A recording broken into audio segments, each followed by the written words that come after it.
নবাব বাবর শাহের ফৌজি বাহিনী। এরা হলেন জাতিতে মুসলিম সম্প্রদায়ভুক্ত মানুষ। এরা হলেন নবাব বাবর শাহের ফৌজি বাহিনী।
Thank you.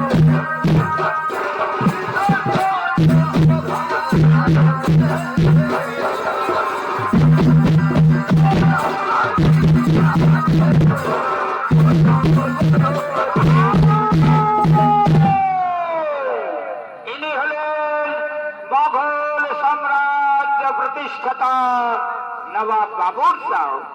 আরে নবাব বাবর শাহের ভূমিকায় আপনাদের আলোকিত মহারঙ্গমঞ্চে ছৌ নৃত্য পরিবেশন করে দেখাবেন আপনাদের সকলের অতি সুপরিচিত ওস্তাদ বিনাধর কুমারের প্রধান শিষ্য ওস্তাদ লুনি গোপাল কুমার।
সুবিধার্থে কোন অন্যার সঙ্গে আপোষ করবে না।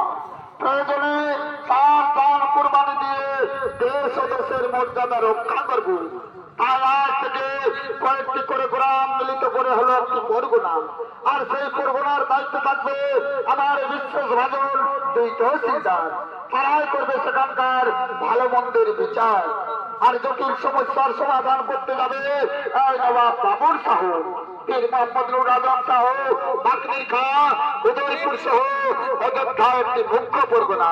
তাই এই পরগনায় তোমাদের দুজনকে দায়িত্ব দেওয়া হলো।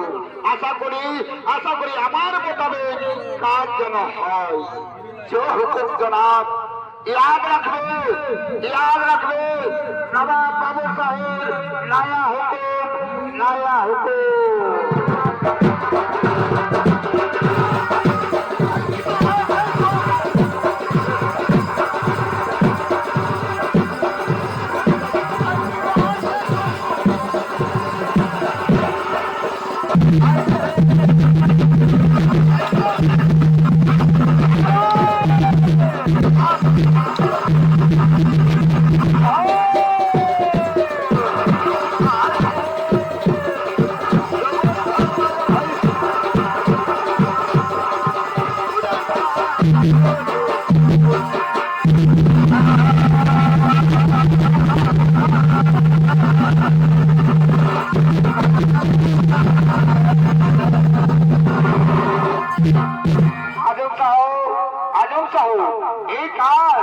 এই কাজ আমার একেবারে মোটেই পছন্দ নয় আজম শাহ।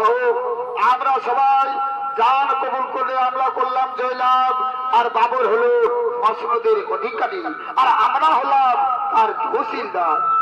ধীরে ধীরে বাকমির ধীরে এই তহসিলদার থেকে আমরা হব মসনদের অধিকারী। কিন্তু কিভাবে হবে আমরা মসনদের অধিকারী? অযোধ্যায় কোনো মাঝির দায়িত্বে সেখানে ঘটাবো হিন্দু মুসলমানের ভয়াবহ দাঙ্গা, আর সেই দাঙ্গায় যখন হিন্দুরা নবাব দরবারে ভিড় জমাবে, সেই অবসরে আমরা বাবরকে হত্যা করে আমরাই হব মসনদের অধিকারী। কিন্তু কিভাবে ঘটাবো সেই ভয়াবহ দাঙ্গা?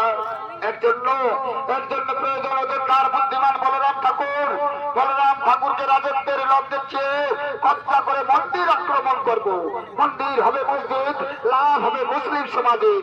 নবাব চাইবে মুসলিমদের লাভ, হিন্দুরা চাইবে বিচার। অতএব সেখানে হবে আর এক ভয়াবহ দাঙ্গা। সেই অবসরে নবাবকে হত্যা করে আমরা হব মসনদের অধিকারী। এবারে চলো ওই বুদ্ধিমান বলরাম ঠাকুরের বাড়ি।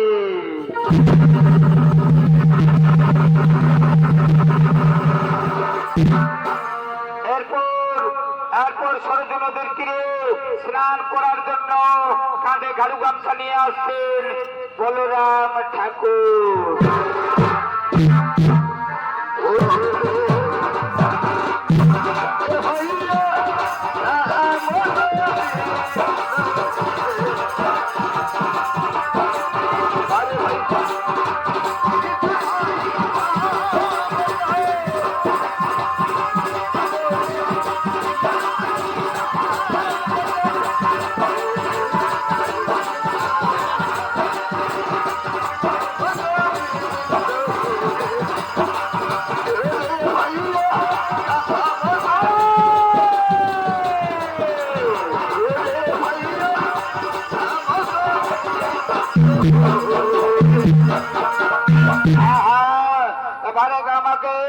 এবারে আমাকে তাড়াতাড়ি স্নান টান করে আমাকে রাজবাড়ি পুজোয়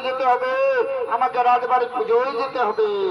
ওম জবাব পুষ্পং সৎকা সুকাশ্যপে মা ধুতিম ধনুত্বানি প্রণস্তুমিং দিবাকরম। হে জ্বলন্ত দিবাকর, তুমি প্রতিটি বাড়ি ধন দৌলতে আলোয় আলোকিত করে রেখেছ প্রভু। এই গরিব ব্রাহ্মণকে কবে কৃপা করবে দয়াময়? এই গরিব ব্রাহ্মণের মনস্কামনা কবে পূর্ণ করবে দয়াময়? আমরা তোমার মনস্কামনা পূর্ণ করবো বলরাম ঠাকুর। কে? নূর আজম শাহ, বাকমির খা। হ্যাঁ, আমরা তোমার হাতে রাজত্ব তুলে দিতে এসেছি বলরাম ঠাকুর। যদি আমাদের কথা মতো তুমি চলো, আমি রাজা হব। বেশ, আমি রাজি। বলো কি কাজ করতে হবে আমায়? শোনো, রাম মন্দিরের পুজোর দিন আমরা সশস্ত্র অবস্থায় মন্দিরে প্রবেশ করার পর তুমি প্রতিটি জানলা দরজা বন্ধ করে দেবে। তারপর মন্দির ভাঙচুর করবো আমরা, উদয় নারায়ণকে হত্যা করবো আমরা। তুমি পাবে উদয়পুরের রাজত্ব, আর আমরা পাবো ওই মন্দির। বলো তুমি রাজি?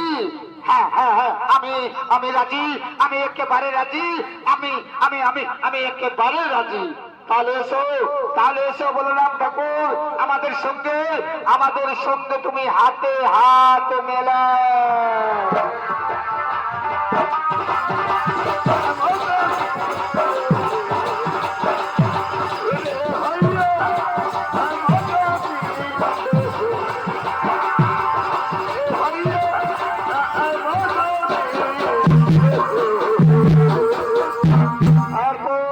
তারপরে যে রাম মন্দির, আজ ভগবান শ্রীরামচন্দ্রের জন্মদিন, তাই রামনবমী পুজোয় মন্দিরে আরতি করার জন্য সন্ধ্যা প্রদীপ জ্বালিয়ে মন্দিরে আসছেন গ্রামবাসী মহিলা গো।